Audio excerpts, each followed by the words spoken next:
Thank you, Janie, for that intro. Two things. I am a Texas girl through and through.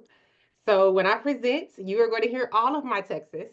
You're going to hear my y'alls and all of that. So just bear with me. I'm going to talk to y'all like we're family, okay? Um, Second thing, I'm a practitioner. I threw a lot of stuff at the wall and something stuck. And so what we're going to go through today is what stuck. I'm going to tell you what I did the best way that I can and hope that something that I say to you kind of helps you in your journey because for a long time attendance was really overlooked and I'm so grateful that we're having these webinars and speaking about it more often because I really was just I've been doing this for about 10 years, which is making stuff up. So we're going to just hop into it. So next slide.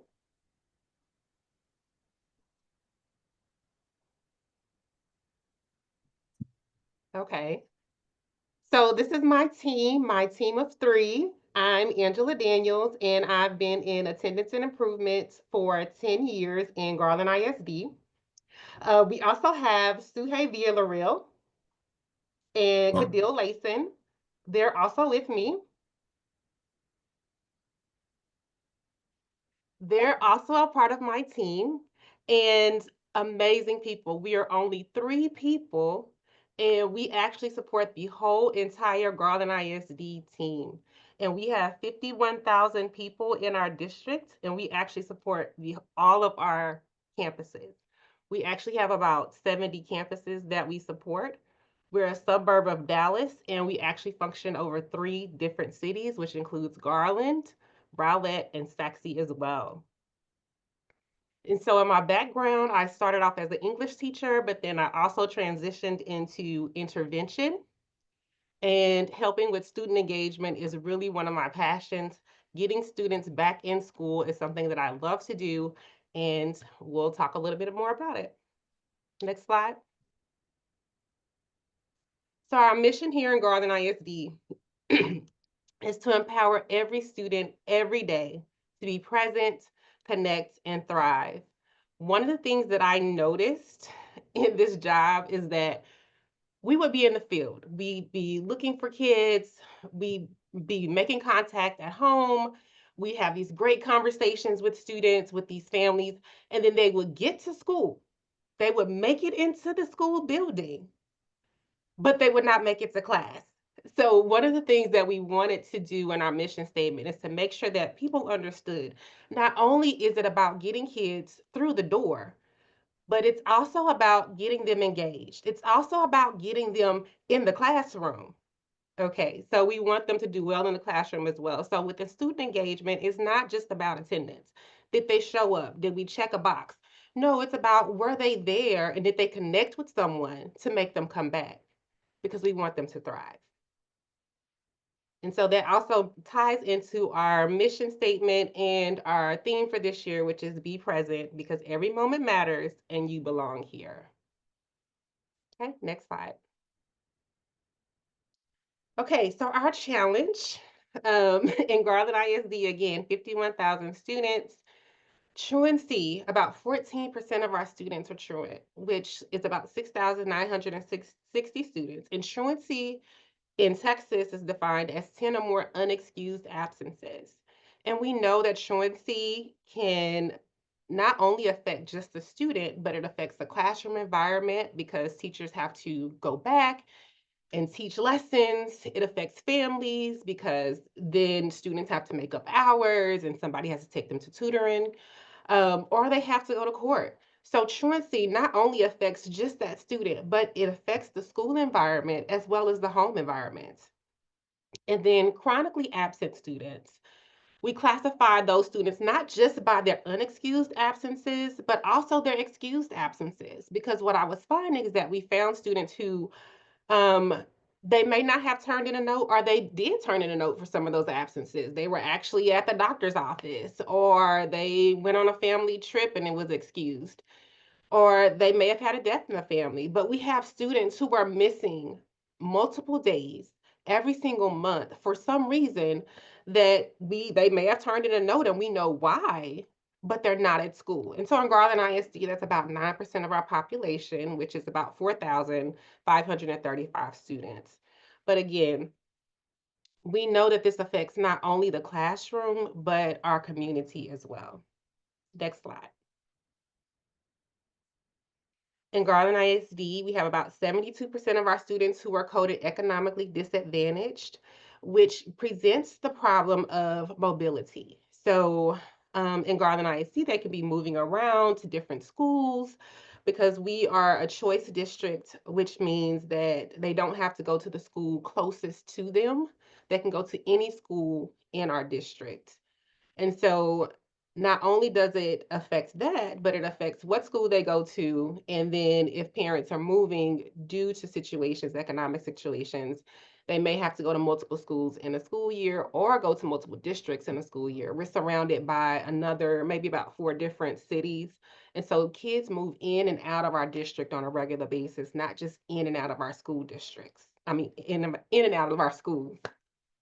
Okay. About 50% of our students are at risk of not graduating. And in Texas, they have really, really defined what at risk means. When I first heard at risk, and you can go to the next slide, I was like, well, what does that mean? What does that coding mean? So in Texas, there are about 16 different indicators that tell you what at risk means. So it can be because of achievement, behavior, social issues, or an education setting. When it comes to achievement, it means they were retained. And I work with a lot of retained students, and that is sometimes a root cause of truancy. When students are a grade level or two behind, they don't want to go to class because they look older or they've already done it before. Kids who are failing, kids who do not perform well on their state exams. We even address students who did not perform well in their early years, behavior. So one of the things that we're noticing as more laws come into play, especially when it comes around vaping and fighting, some of our students have probation, some of our students have parole, AEC or expelled, if they've been incarcerated, or if they have an incarcerated parent. All of these things are at-risk factors, as well as pregnancy, if they do not have adequate or stable housing, and also if they are in a dropout recovery school or were previously reported as a dropout. So all of that, before you judge us, 50% of our students kind of fall into one of these categories, as well as being an emergent bilingual, or that could be also be one of the reasons they're labeled as at risk. Okay. Next slide. So that is kind of the beginning of it. I just wanted to kind of give you a background of who we are and what we do so you'll know what's happening. But our goal was to increase ADA, and we did it. And it was not easy. So over the last 3 years, we've been able to increase at least 1 point in our high school, which was really our biggest hurdle, because those older students, they have a mind of their own.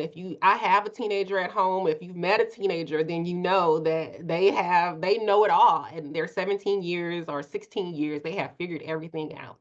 And they know how to play the system once they're a junior, or if they're a repeater or refresh as a sophomore, they know all the good places to hide. And I only have to go to this class, and or I'm gonna, go across the street to eat lunch with my friends. So they have it all figured out and they've learned how to play the system. So high school was really one of the biggest areas that we wanted to focus on, because that's where we were losing, and we lose them before, but we were really losing a lot of our students. And so this is just our ADA for our high school students. In 2023, it was at 90% or 90.59%. And then 23, 24, we moved it up to 92.5. And then this year, we're at a strong 93.2 for our students. And so one of the ways that we were able to do that is by focusing on our high schoolers and putting a specialist on each of our 7 high school campuses to speak with students and focus solely on attendance. Um, what we noticed is that all of our staff are pulled in so many different directions. If you're a counselor, you're scheduling, you're meeting with kids, you're trying to figure stuff out. If you're an administrator, discipline is a beast on its own, and I won't even think about that because that was, oh my gosh, I get the hives thinking about it. But there's so many different directions and so many fires and so many things that people have to do that sometimes attendance was overlooked. And like we're working on academics and we want this plan to work for the kids, and the kids aren't there. So we were able to put a specialist on each campus. And what that specialist did was focus just on attendance, looked at kids who needed to talk to someone about attendance, went to go knock on doors for students to see, hey, you were not here and I need to see your face. You are welcome and we want to bring you back. So this is how we were able to do it. You can go to the next slide.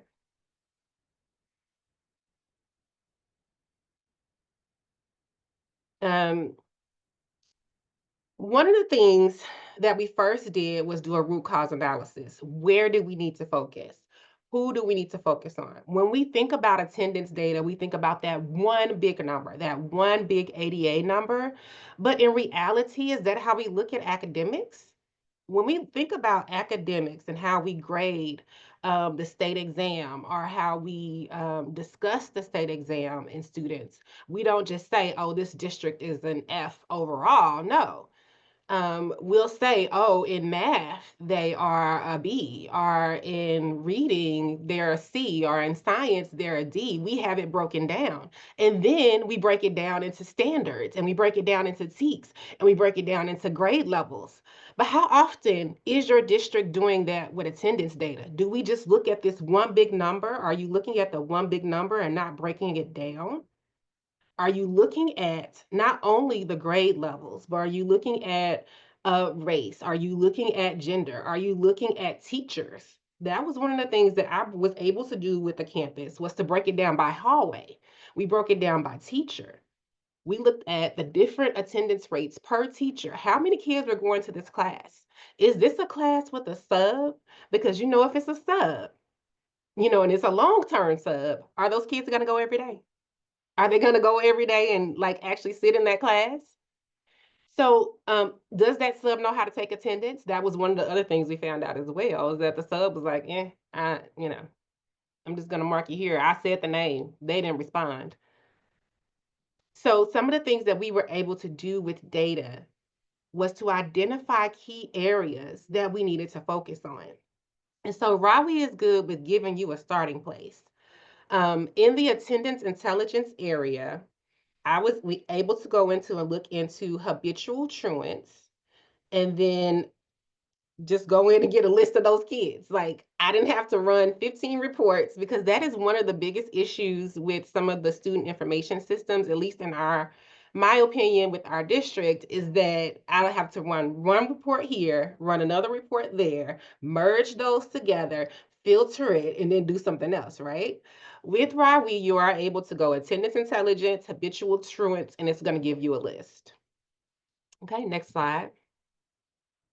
And so this is what that screen looks like. It's gonna give you what is your goal, write down. It's saying that we have about 3% of our students who fall into this category. But you can automatically, with these little buttons, click on different campuses from my level, click on different grades. I want it filtered by grade level. I want to look at sixth grade only. I want to look at my African American boys. There's a trend button on here, and that trend button confused me, and I'm gonna probably have to talk to Slim because it really just gives you a line. I thought it was gonna do some like real good analysis or something. Like RaaWee is amazing. I love it. The trend button that wasn't as useful, but everything else under there is amazing. Campuses, grades, student group, race. Click a button, and it's gonna give it to you, and you can filter it however you want to. Even if you're not good at Excel, you can filter that and then download it, and it's really, really simple. Next slide. Again, lists can be filtered by several key identifiers, exported to Excel, and then if you use, technology is amazing. If you use some of the other AI tools, you can run that data through something and it will give you some key points or things that you can look at. Or if you sit down with a group, an attendance committee or MTSS or SST, you can look at it. Even with PLCs or CLCs, how often are your teachers looking at attendance data? How often are they having these discussions about it? How often is your leadership on your campus looking at these students? Because every student has a story. So if you are able to pull a list and versus giving them a number and says, hey, y'all, we're at 92%, I need y'all to do something. Instead of that, if you're able to bring a list of kids to them and say, hey, these are the kids we need to find. Do you know what's happening with Johnny? Then that's a different story, right? Because everybody knows a story or knows a kid who knows a kid or a teacher who worked with that family. Because in general, we see that they usually work, it's usually the same family. There's groups of them, right? Um, and you'll see that last name, like, oh yeah, I remember that Taylor family or that Daniels family, they were always a problem. And I remember I had his brother, his sister, even his aunt 15 years ago. So then you can get those stories and then you can have your counselor say, oh, yes, I've done this. I've worked with that. Because sometimes I found that campuses are disconnected. So when you come with the name, then you can find out needs, then you can find out issues, and you can find out stories, and you can gather that together and you can have a discussion. That way you can pinpoint what a solution is. Because if we don't know what the problem is, we can't solve it, right? So again, getting those lists, having those conversations, making sure that you're having them on multiple levels is key. So if we're having the conversations with teachers, we're having the conversations with our administrators, and then we're also having conversations with district staff.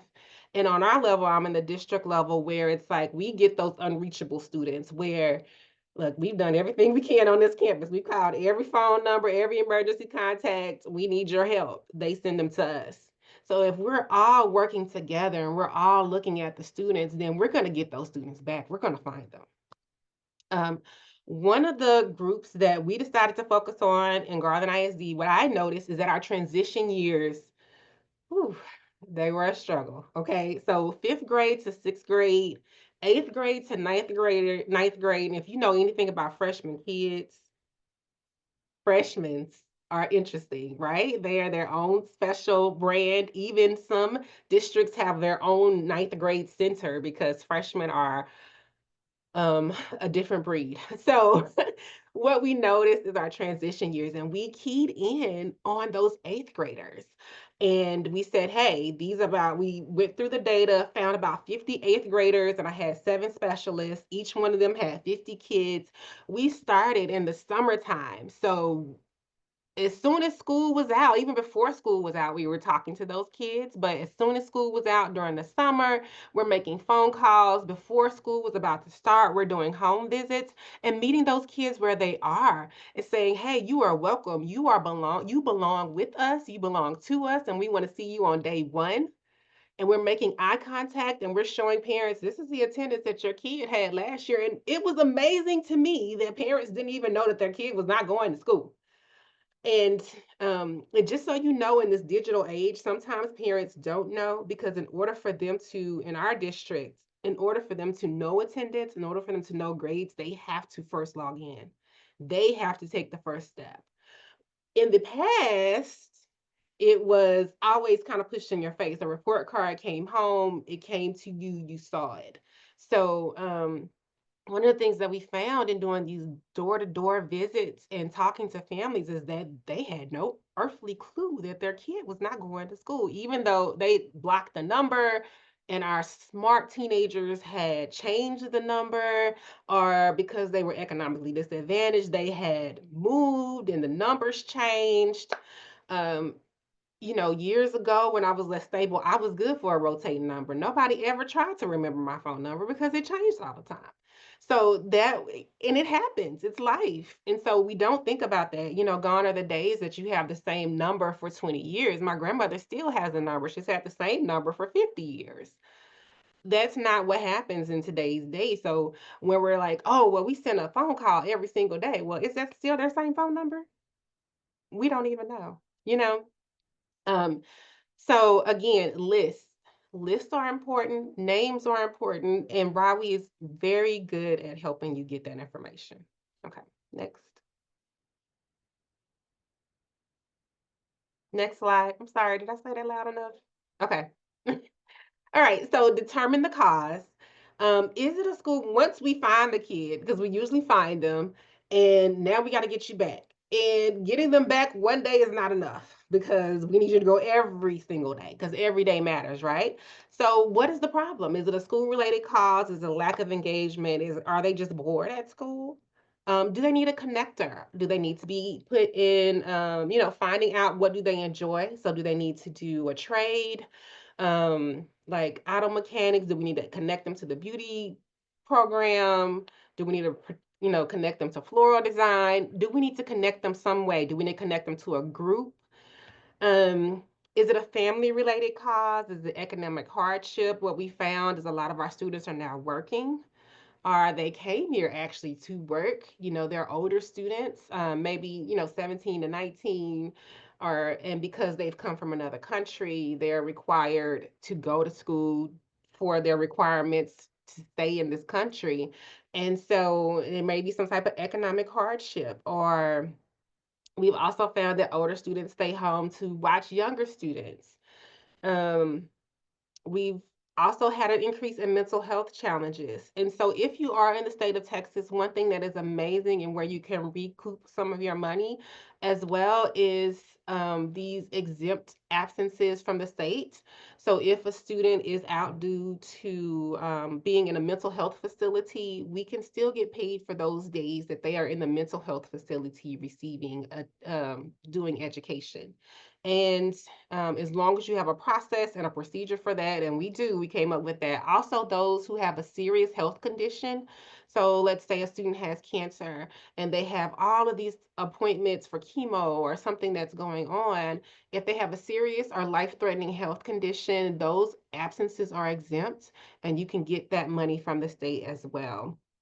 So make sure that if you're working with your 504 coordinators or anybody who does homebound services or anybody who does special programs who works with special students, that anytime they're out, we're getting that information so you can exempt them and get the money from the state for those absences.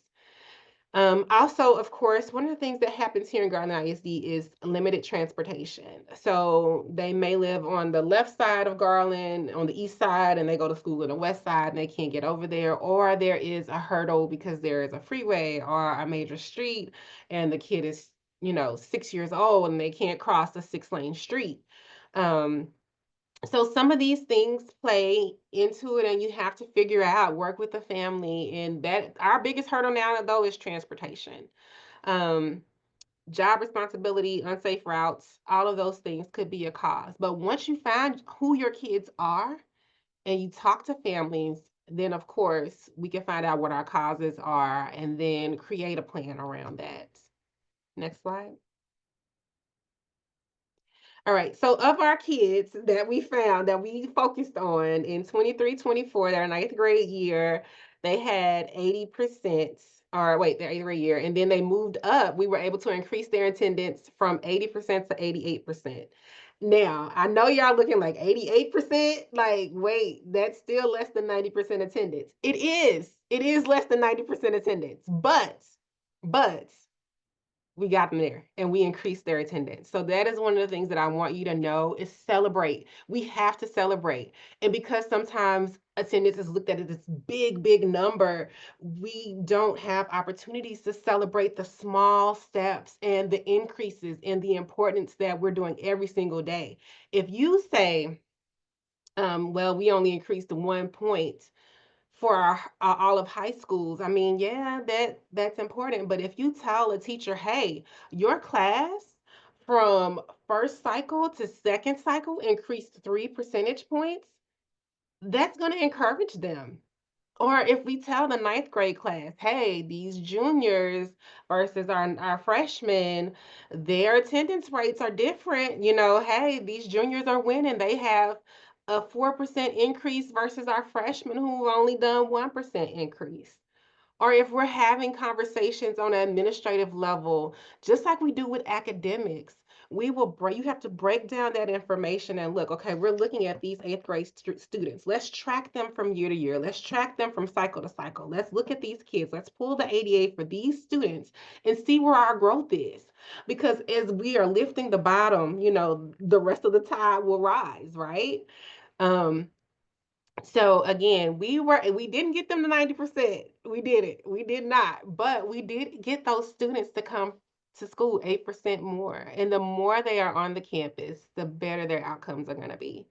So I just want to let you know it doesn't have to be that you get all the way there, because you may not. You may not, but as long as you're doing something, you're moving in the right direction, celebrate it and celebrate it often. So that's one of the biggest things that I would say helped us move is that we were breaking that information down and celebrating it. Okay, next. And Miss Bradley went over our optional flexible school day. One of the things that happened in Garland ISD is that our students um it was a prize to leave early at high school. It was a prize to come late. Only the good kids got to do it.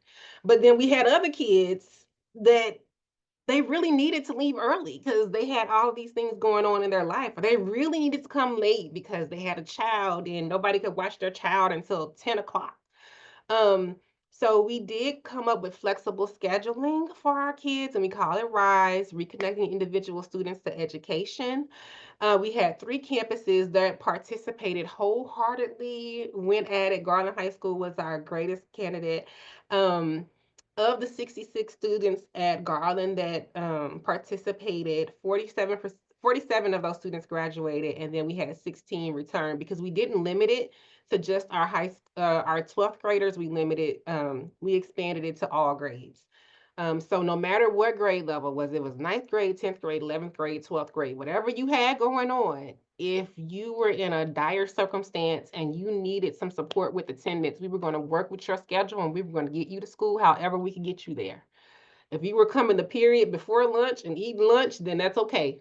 If we got you on Monday and Wednesday and Friday, then that's okay. Or if you worked a 4-3 split and we got you 3 days a week and you were off 4 days, then that's okay. We're going to get you every day that we can get you. And we got some of those babies graduated. So 85% of our students who worked through the RISE program with flexible scheduling either continued or graduated. Next slide. And to make that work, and Miss Bradley went over like all of the nuts and bolts of it. One thing that made it work for us and what made it work for our biggest school was the potential candidates. You had to have criteria. You had to have some type of a rubric that you worked on. And I'll say that dirty word to make it equitable. Um, So your candidates, you needed to have a rubric, you needed to have something lined out. So everybody, when we're looking for candidates, we are fair. Collaborative teams. So you have to collaborate with counseling. You have to make sure our special programs are um, aware, and we're working through all of those small little caveats that come with each one of our special programs, talented and gifted, SPED. If they're dual credit, can we do flexible scheduling with dual credit scheduling, and how does that work together? So everybody coming to the table, um, having applications and agreements. The first year was a little rocky there. We've done this about maybe 3 years now. Um, we didn't have enough agreements in place. And so making sure that there's a written plan, everybody has signed it, and we know. And then having a probation thing is one of the things that we came through with, a support plan for students who struggle with that. Because remember, they're coming in struggling. They're already starting behind. So it may take a little time. And I always use the example of dieting. It's like, I really want to do better. and I really want to follow this diet plan that I have, but it's not always happening. So even though I have the best intentions and I have the best heart and I'm doing it the best that I can, it doesn't mean that I'm going to get it perfect. And so that's one of the things that you have to remember, is that these students are coming in struggling, they're coming in behind, and they're going to try, and they may have all of the want and hope to get it correct, but there may be some stumbling blocks, and you're still going to have to work with them. There's no magic bullet. And having a good entry and exit process. And I will write a manual at any point in time, and I will give you a toolkit and a manual at any point in time. Having that is very, very important as well to the process and crucial. Next slide. And this is just some of the responsibilities, because I'm not a fan of this ain't my job, but I also don't want to put everybody overworking, because you know what happens? Those who work well and work hard usually get the majority of the work. Where those who are like, well, I ain't supposed to do that, kind of just slide off and, wait for the glory.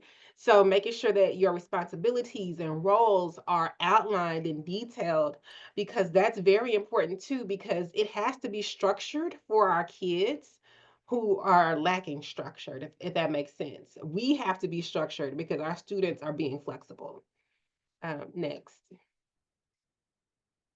And then, so even if you don't do the optional flexible school day thing, the whole thing with the application and TEA, you can still look at having students arrive late and having students leave early. And Also with that, you can do a combination of in person and online. And okay, you need to come every Monday and Wednesday or every A day so you can work with your English teacher and ESOL, or you can have your sped minutes, but then every other course, you can do that through Edgenuity or our online platform. Okay. So it doesn't have to be that it is a full OFSDP process that you do. And for those of you in other states, just thinking about ways that you can get your kids in, however you can get them in. But as long as they have agreed to that, you've written down, hey, you're going to come every Tuesday at 6 p.m. or something, or if you have late school or somebody, or every Saturday at 9, you're going to come, so whatever time that you have available, or if you've agreed with them, make sure you have it written down. You have that plan, you have that agreement. Um, so it doesn't have to be OFSDP, but it can be a flexible schedule that you guys work out and agree on, and the family agrees on, and you get it together. Okay, next slide. And then I just want to leave you guys with some questions, y'all. I'm working on this time, y'all. We got 2 minutes. Okay, how much time does your district spend on planning and executing student recovery? Because that's important. I don't want you working harder than you have to. So you need to make sure you're talking to leadership about what effort, what are they going to support? So don't go over there and you just run up with all these ideas and you have this whole process put together and you haven't talked to anybody and they're like, we can't do that. We don't have no money for that. What staff and resources are dedicated? What are your current district beliefs? What are your campus beliefs? That is one thing too. So I was bringing kids back and they were like, we don't want these kids. Wait, what? We don't have a place for them. So that's one of the things that you have to do. Do an inventory of belief systems on your campus. Do we believe that these kids can come back and survive? Do we believe that these kids can come back and thrive? And what time is dedicated to reviewing your data? How often do you look at it? Who are you looking at it with? Is it just you? Because it can't just be you. We can't work in silos. This is not a thing that can be solved with one person only. And then, are there checkpoints and safeguards to keep students enrolled and attending? Because again, me and the diet, you know, I try. But the kids are gonna try and they're gonna come and they're gonna do well for 3 weeks. And then something's gonna happen. There's gonna be a beautiful girl, or it's gonna be a nice spring day, or there's gonna be a fair or something, and then they're gonna fall off. Something happens in life. So where is the safeguard? Where is the checkpoint? How are we checking in on these students? How are we following up? So all of those things. Those are the questions that I have for you. If you have questions for me, put them in the chat and I'll follow up.